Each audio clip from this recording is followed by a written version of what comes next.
Hey everyone, Steve Carter here, and welcome to the Fireside Chat.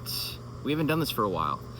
If you remember, our 32nd president, Franklin Roosevelt, FDR, in 1933 started to have these fireside chats where all of the nation would just sit around a radio and listen. As he talked about the economy, he talked about what was happening and how they were going to come out of the Great Depression. He was a fantastic leader, and I just have always loved the concept of a fireside chat, a chance to speak to people that are part of your church or part of an organization, and remind them of who we are, and also share openly and honestly and transparently about learnings and ways at which we could do things better. And what's incredible is this past weekend we talked about a kingdom way, a kingdom ethic, which is a lived theology defined by the personal character of God and the rule and reign of God in the here and now. And I try to give a framework for how to make sense of so many issues in our world. And it starts for me with, what's the personal character of God? Who is God? What does God's word say? And what would that character, if it were to rule and reign, what would that look or mean for society in the here and now? We talked about the Lord's Prayer, it being both personal and profoundly spiritual, and it also being really, really deeply tangible. This is how we hallow God's name. The kingdom invades on earth, his will on earth as it is in heaven. And so we talked about what I learned from John Paul Lederach, about how in the midst of any form of disorder or the reality of us attempting as kingdom agents and ambassadors of Christ to be about the reordering what has been disordered, or trying to bring reorder to the chaos. We know that that's not fully going to happen till Christ returns, but we all have a part to play. And I talked about in any situation when we live in the midst of this space between the disorder and reorder, we have to invite justice, and we have to invite peace, and we have to invite mercy, and we have to invite truth from Psalm 85:10, what I learned from John Paul Lederach, into every conversation. And with all that's transpired in the world over the last few weeks, and I just keep going back to those four words. What does biblical truth say? What does mercy, that steadfast love of another, require? And justice, as Tyler Burns says, is when my problem becomes your problem. When biblical justice is understood, what is right living, whole living, me understanding what it's like to walk in your shoes. What does that mean for the conversation? And shalom, what if heaven were to invade? What would it look like? What would it feel like? What would it smell like? And even in the midst of the teaching on Thursday night, we had a moment in the service. It was a day after Charlie Kirk's assassination, and I was able to come up and, talk about Charlie and talk about what that meant, and talk about Irina, the Ukrainian refugee, and the 3 students from Evergreen High School, and those children from Annunciation Catholic Church and in Minneapolis. And there's just like, every day it feels like something. And we just took a moment as we reflected, because Thursday was 9/11, and 24 years ago we lost someone that we knew at Christ Church, Jeff Malodnik, and I didn't know him personally, but I was able to know about him through staff and people who knew him deeply. And I think what's incredible about 9/11 is how our country united. I think what's really, really sad is how it feels really just splintered and fractured and divided. And it's almost like people are showing up to conversations wanting their truth to be heard, or wanting only mercy to be demonstrated, or feeling like really, really strong feelings of justice, or, in some ways just trying to keep the peace. But this is why it's important to have all four. And so many of you sent me such kind emails and just talking about how this framework was helpful for you. A few of you sent me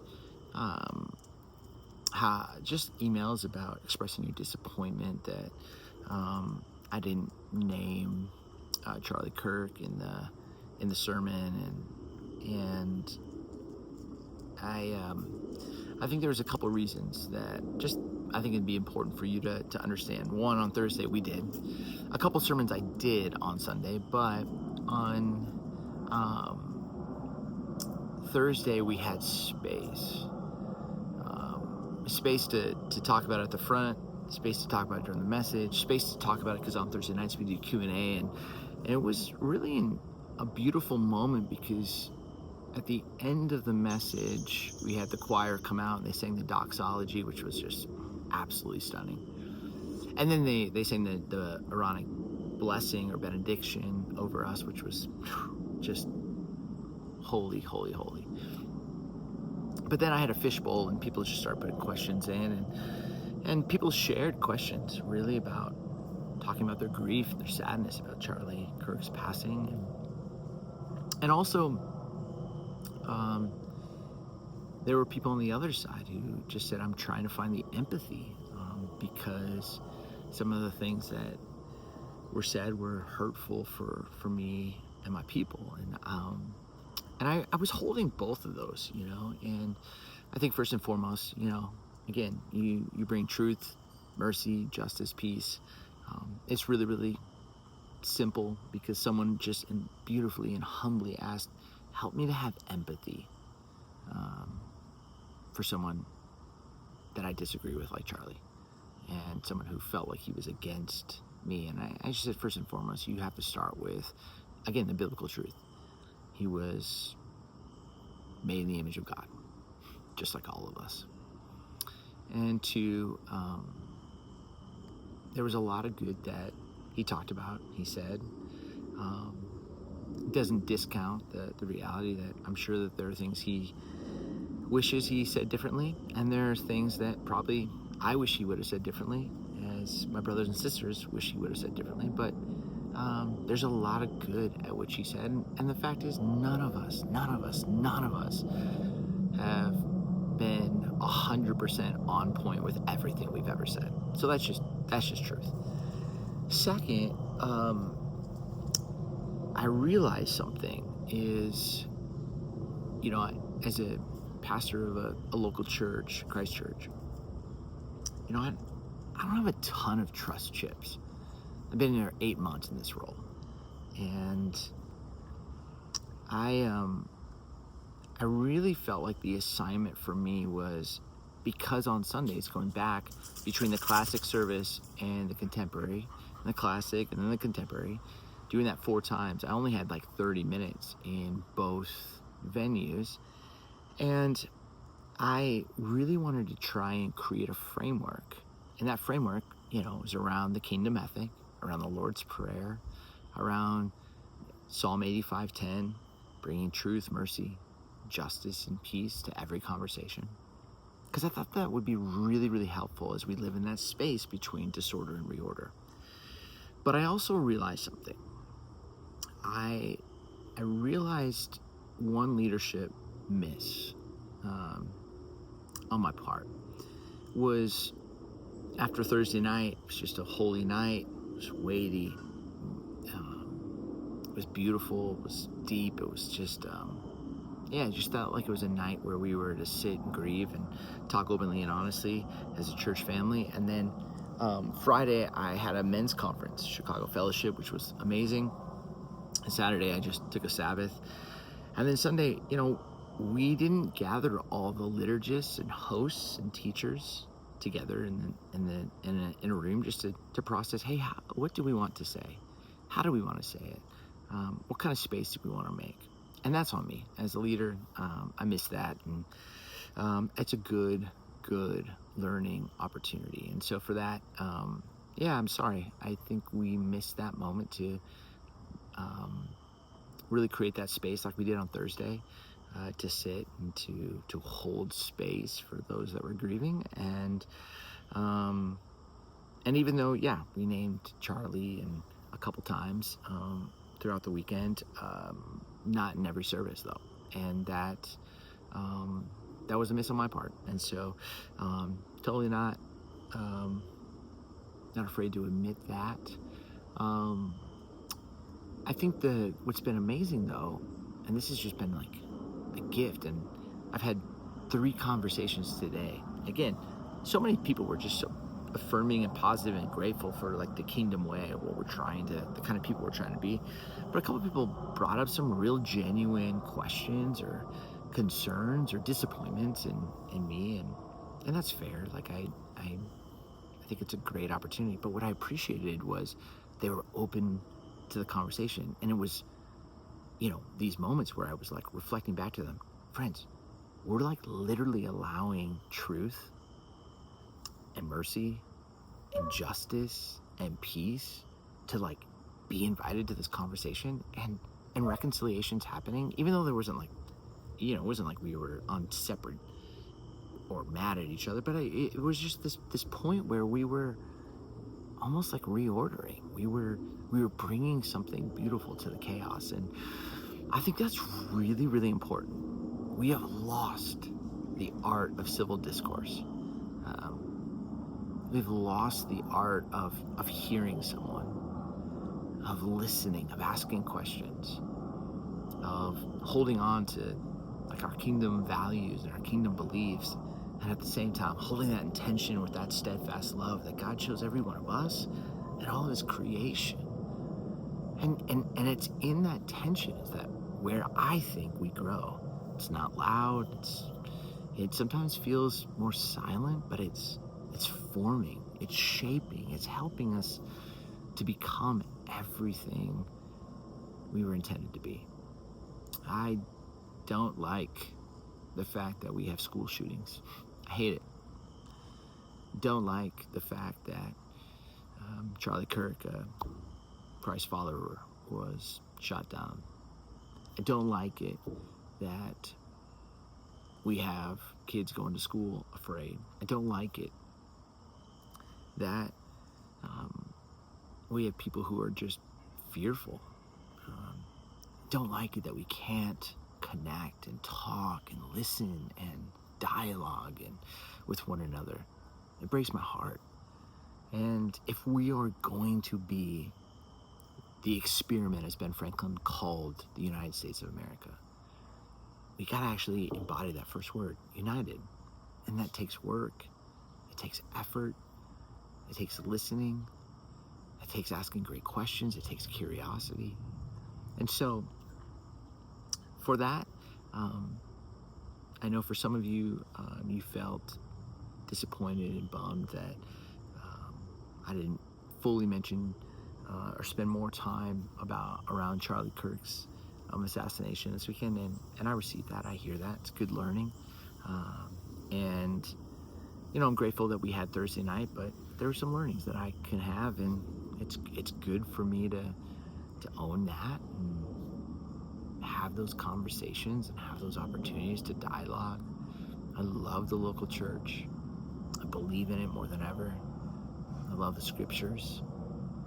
I believe in truth. I believe in mercy and steadfast love. I love when they're in tension. I love justice and righteousness and peace, and I love when they're in tension. But there's something that happens when those 4 characters are brought into the conversation. So I hope this week And I've, again, already gotten stories about it. Someone who just told a friend of mine, hey, I really wanted to kind of say what I thought, but I realized I was only letting my version of truth just to take the wheel. And I think there's a moment for us just to like sit and receive that, listen to that, and go, okay, what does mercy have to teach me? What does justice have to teach me? What does peace have to teach me? So I always try to make myself available. I love our congregation. I love how much you love the word and you love one another.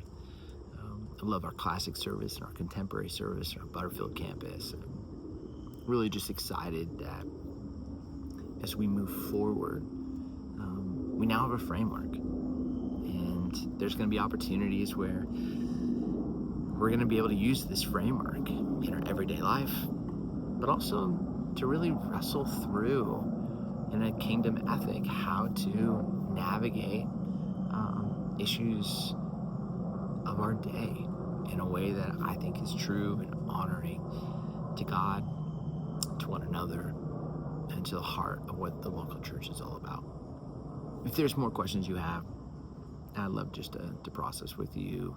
You can always email me, scarter@christchurch.us. But with that, my friends, I hope you have a great night, and look forward to having you experience the weekend. We're going to be talking about Moses and his father-in-law and the wisdom his father-in-law gave. And I'm excited because some members of our teaching team are going to be sharing. And then because we pivoted last minute, which I think also, just real quick, it's a lot of work to get the teach, like, to be like fully in. And you know, I'm working on messages right now in January and February of 26, like in my mind. And Thursday afternoon is when I wrote the message this weekend. And then Friday I gave, I think, 2 talks, and then Saturday Sabbath, and then Sunday was back at it. And yeah, it was like in me, but it still felt like I was trying to like find it and dance with it. I again never wish tragedy to happen, but I know if I had a couple more days, I would have been. I think there would have been even more thoughtfulness and wisdom demonstrated in that teach. So good learnings all around, and that's the beauty. We make each other stronger. Had a gentleman just push me this morning, and I loved it. I like pushed him back and just said, this is iron sharpening iron. It's not vanilla sharpening vanilla. It's not dull blade sharpening dull blade. No, it's iron sharpening iron. And so we make each other better. So with that, my brothers and sisters, this is by far the longest fireside chat that will probably ever be from me personally. But I just thought it was important to take some time to let you know I love you. I'm grateful for our church, care about God's word. Really saddened by the events of the last couple of weeks. And I don't think any of us should celebrate when another person dies. I don't think any of us should just bask in that. I do think it's important for us to be able to hold both and hold them well. None of us are perfect, and we were all created in the image of God. And truth, mercy, justice, and peace, they're going to help us through. They're going to help us reorder what has been disordered.